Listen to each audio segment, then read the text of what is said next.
Hello and welcome to Infinite Stories, a tune I've been working on for quite some time. Today I'm bringing you a story of two lovebirds. Let's jump right in.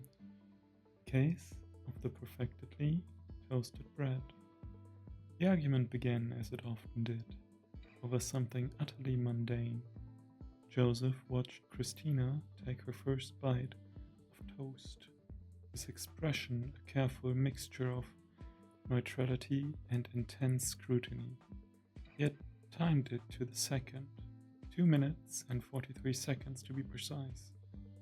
The bread, a rustic sourdough she adored, had achieved the exact shade of sun-kissed amber she once described as the color of a happy memory. The butter had softened to optimal spreadability, melting into the cavities without creating a single soggy patch. Christina chewed, her eyes closing in bliss. "Oh, this is divine," she murmured. This is proof." Joseph raised an eyebrow. A silent invitation. Proof of what exactly? Proof that I love you so much, my love, has an atmospheric effect, she declared, gesturing with the toast. It inspires a man of pure logic to create a masterpiece of breakfast cuisine. My love is a muse, she beamed, her argument presented with the flourish of a seasoned orator. He took a slow sip of his coffee, setting the mug down with a deliberate click. An interesting hypothesis, but flawed. Data suggests an alternative conclusion.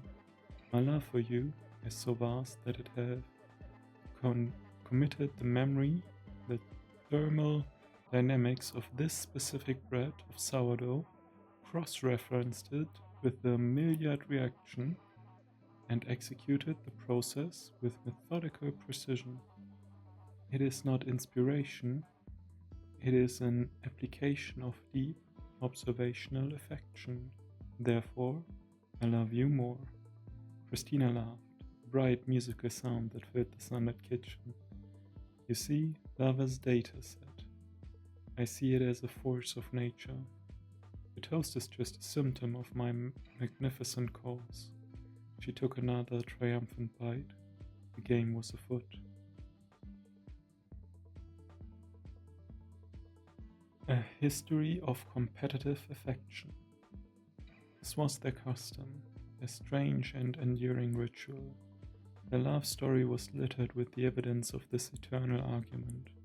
On their third date, Joseph had presented her with a perfectly curated itinerary for a day trip, complete with travel time, calculated to avoid traffic, reservations at a restaurant with a 9.4 rating, and a backup plan in case of inclement weather.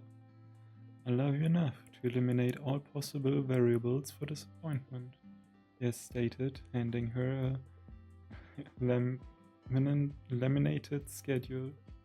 Christina, in turn, had once filed his apartment with hundreds of sticky notes while he was at work, each one containing a different reason she loved him. They covered his laptop, his coffee maker, the bathroom mirror. One even clung to a single lonely sock. I love you so much, a note under her foot door read, that my affection cannot be contained in a single logical statement. It requires an explosion. He'd spent an hour collecting them all, organizing them by category, and filing them in a box labeled Sentimental Data. Their friends found it bewildering. It's like they're in a romance arms race, a friend had once whispered. But for Joseph and Christina, it was language. His quiet, consistent acts of service were his paragraphs. Her grand, expressive gestures were her exclamation points. The problem was that they were both trying to write the last word in a book that was supposed to be co-authored, each convinced that chapter was the most profound. Beneath the playful jabs and escalating tenderness was a delicate fault line. Joseph's meticulous care was a shield against his deepest fear, failing her. If he could control every detail, he could prevent every hurt. Christina's need for big, echoing declarations was a balm for her own insecurity, a quiet dread that her passionate, sometimes chaotic heart was simply too much. They weren't just arguing about who loved more, they were desperately seeking proof that their own way of loving was enough. The competition was a dance, a well-rehearsed waltz of affection and one-upmanship. From choosing a movie to planning a vacation, every shared decision became a new arena. It was charming, it was funny, but with each passing year, the stakes felt subtly higher. The light-hearted game was beginning to cast a long, quiet shadow, and neither of them knew how to stop playing. The Anniversary Gambit. Their 5th anniversary loomed, an unspoken final boss in their ongoing game. This was not just another Tuesday toast. This was the championship round. Joseph naturally approached it like a strategic champion. He secretly opened a new file on his laptop, a spreadsheet titled Project Anniversary Mandate, Maximizing C's Joy Quotient. It was a thing of terrifying beauty. The document was sectioned into tabs. Past gift success rates, verbal affirmations, categorized by emotional impact, analysis of hit dropping patterns, and potential scenarios optimizing responses. He logged data points from her sighs of contentment and her furrowed brow of frustration. He was determined to engineer the perfect day, an experience so flawless, attuned to her desires, that it would stand as incontrovertible proof. His love was not just a feeling, it was a flawlessly executed plan. Christina, meanwhile, felt the familiar hum of his planning in the air. She noticed the way he'd subtly steer conversation toward her childhood memories of her favorite films, his questions casual but precise. She knew the gears of his beautiful, logical mind were turning, and a part of her loved him for it, but another, more impatient part rebelled. She didn't want a perfect day, she wanted a messy, real, spontaneous one. She began her own counter-offense, leaving a trail of anti-data for him to find. She would speak dreamingly of running through the rain, of unplanned road trips with no destination, of the beauty of happy accidents. Isn't that romantic when things go a little wrong? She'd say, watching his burrows twitch. He was creating chaos in his ordered world, hoping he'd abandon his map and just get lost with her. It was her way of begging him to feel the moment, not just analyze it. The week before their anniversary, the air in the apartment was thick with unspoken strategy.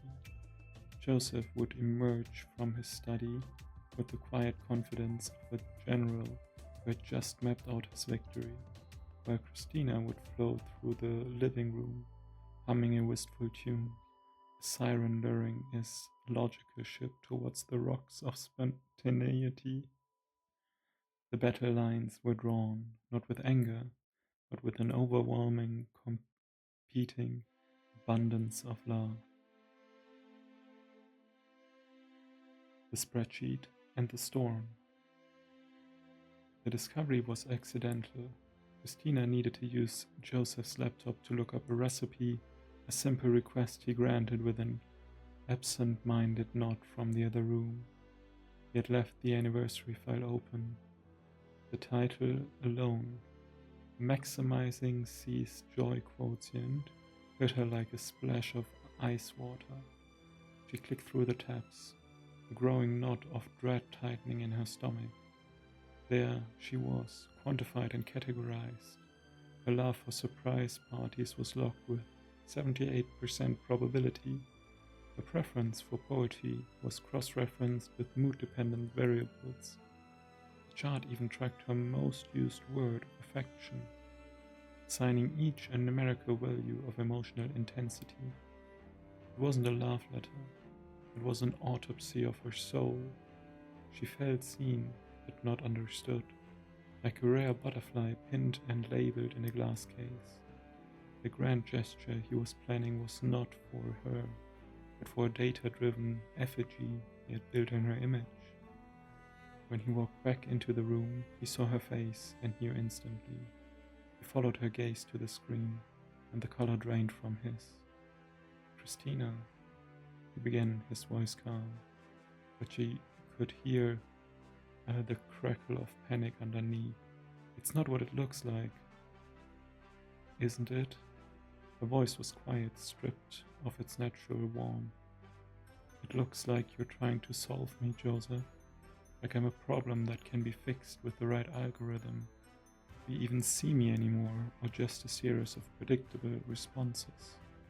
The conflict she usually initiated for connection was gone, replaced by a genuine aching hurt. "I was trying to get it right," he shot back, his composure finally breaking. His fear of failure was now a living, breathing thing in the room. "I listened to everything you say. I remember every detail. I was building this for you, piece by piece, to make sure it was perfect. To make sure I didn't let you down. That's how I love you. Why can't that be enough?" The light-hearted game had ended. This was a real argument, and no one was winning.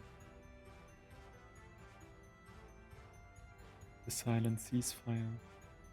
The following day, a heavy silence settled into their home. It was a stark and uncomfortable contrast to their usual lively banter. The quiet wasn't peaceful, it was a void, a space where their endless argument used to be. Joseph made coffee without comment, and Christina ate her toast, unremarkable, store-bought, and utterly unanalyzed, without a word. They moved around each other like strangers, orbiting a black hole of misunderstanding. Alone in his study, Joseph stared at the offending spreadsheet. For the first time, he saw it through her eyes, cold, clinical, and devoid of every magic he was trying to capture. He had been so focused on the what of her happiness that he completely ignored the why, the wonder, the feeling. His logic had greatest strength had become a wall, filtering out the very thing he wanted to protect. He had measured everything, but the one thing that mattered, the unquantifiable pulse of her heart. In the living room, Christina curled up on the sofa, wrapping a blanket around herself. Her anger had subsided, leaving a residue of sadness. She recognized his spreadsheet for what it was, a desperate, elaborate attempt to speak her language. He didn't understand grand, spontaneous gestures, so he tried to build one from the ground up, using the only tools he had, observation and reason. Her constant need for reassurance, her emotional tests, had pushed him to his extreme. She wanted him to prove his love on her terms, never fully appreciating that he was already proving it on his, every single day. At evening, as the sun began to set, the silence began to soften. It was no longer a weapon, but a space for reflection. The battlefield was empty, the ammunition of grand gestures and perfect plans spent. They were left with only themselves, two people who loved each other immensely, but had somehow managed to turn that love into a contest. They were both exhausted from trying to win a game that had no prize. The measure of us. The evening of their anniversary arrived without fanfare. There were no surprise trips, no carefully plated dinners, no explosions of sticky notes. Christina stood on their small balcony, watching the city lights flicker to life. The air was cool and still. She heard the side of the glass door and knew Joseph had joined her. She didn't turn around. I deleted the spreadsheet, he said softly, his voice just behind her. I don't have a gift. I don't have a plan. The variables became too complex. He let out a short, humorless laugh. I think I was trying to measure the immeasurable. He moved to stand beside her, leaning against the railing. The only data point I have left is this. He continued, his voice raw with a vulnerability she had rarely heard. It hurts when you're not happy. I'm terrified of being the one who causes that pain. That's it. That's all the logic I have.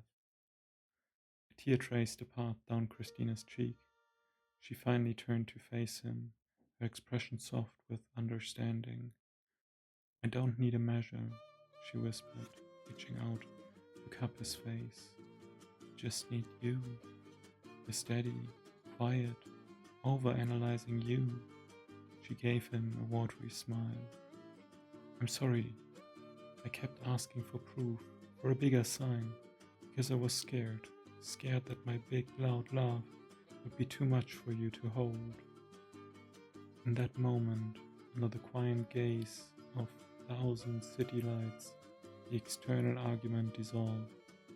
It had never been about who loved more. It had been about their shared fear that their own love wasn't enough, that it wasn't the right kind. They had been seeking validation from each other instead of simply giving love to each other. They stood there for a long time, not speaking, just holding on to one another, finally at peace. The tug of war was over. They had both let go of the rope.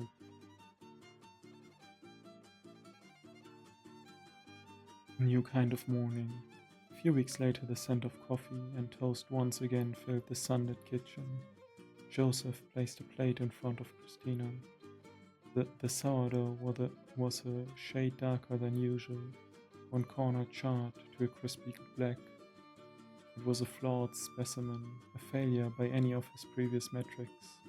He watched her, a hint of his old apprehension in his eyes. Christina picked it up, examined the burnt edge with theatrical seriousness, and then broke into a wide, genuine grin. She took a bite, chewing thoughtfully, and swallowed. It's perfect, she said, and for the first time there was no challenge in her voice, no opening salvo in their familiar war. She simply meant it. The toast was a gift, and it was enough. Joseph smiled back in slow, easy expression that reached his eyes. He didn't offer a defense of the toast's thermal history or a scientific explanation for the carbonization. He just sat down with his own coffee, the comfortable silence between them, a testimony of their newfound peace. They had not solved the great mystery of who loved whom more. The question itself had become absurd, like trying to decide if the sun was wider or hotter. There were different forces, different energies, entwined to create a shard warmth. They had stopped trying to measure their love against a non-existent scale. They had stopped counting the points and keeping score. Instead, they had simply started loving better. The manual and the Muse. 6 months after the great spreadsheet incident, a new challenge presented itself in the form of a flat-pack Swedish bookshelf. It lay in pieces across the living room floor, a sea of placeboard and a bewildering confetti of screws and dowels. To Joseph, it was an elegant system waiting to be actualized. To Christina, it was a suggestion. "All right," Joseph announced, holding the wordless instruction manual with the reverence of a scholar studying ancient text. Step 1. Identify part A and B. Insert 4 wooden dowels into the pre-drilled holes. Do not force them. He had already arranged the components in alphabetical order and sorted the hardware by size into a series of small, repurposed jam jars. Christina sat cross-legged on the floor, holding up a long, thin plank. I don't think this is an A or a B. I think it's Felicia. She looks like a Felicia. She patted it affectionately, and Felicia feels like she wants to connect with this piece over there. Joseph's eye twitched, just a little. It was a micro-expression of a man witnessing chaos introduced into a closed system. The old Joseph would have launched into a lecture on the structural importance of following a sequential build order. He would have explained that his love was so thorough it was saving them from the inevitable frustration of a collapsed shell. Instead, he took a breath. Felicia has a designated role in Step 7, he said, his voice impressively calm. The time to shine will come. For now, we're at the foundation. Dowel, please. Oh, face. But it's so boring, Christina sighed, flopping back onto the rug. Can't we just build something that feels right? Make it an art project, a testament to our love. There it is, the old gauntlet thrown down on the field of laminate. The ghost of their eternal argument hovered in the air. Joseph looked from the pristine manual to Christina's playful, defiant face. He saw the trap. He saw the test. And for the first time, he found it amusing. He set the manual down. All right, he said, a slow grin spreading across his face. A challenge. You be the muse, I'll be the engineer. You call out a piece based on its emotional resonance, and I will attempt to integrate it into the existing logical framework. Christina sat up, her eyes sparkling. Really? Yes, but... He held up a finger. I get to name the hardware. This isn't just a screw. This is Guran, the steadfast connector. And so they began. Christina would declare, the two tall, lonely-looking side pieces need to be united, and Joseph would consult the manual, find the corresponding step, and announce, excellent instinct, we shall unite them with a team of 8 Gurans. They worked in a strange but effective harmony, a fusion of instinct and instruction. When Christina tried to attach a shelf upside down because the wood grain looked happier that way, Joseph didn't correct her with logic. Instead, he gently turned it over and said, I think its happiness will be more structurally sound in this orientation. An hour later, the bookshelf stood before them. It was by all objective measures a success. It was also, Joseph noted with a quiet sense of internal horror, that was quickly replaced by affection, ever so slightly crooked. Christina leaned her head on his shoulder, admiring their creation. It's beautiful, she whispered. It's perfectly imperfect.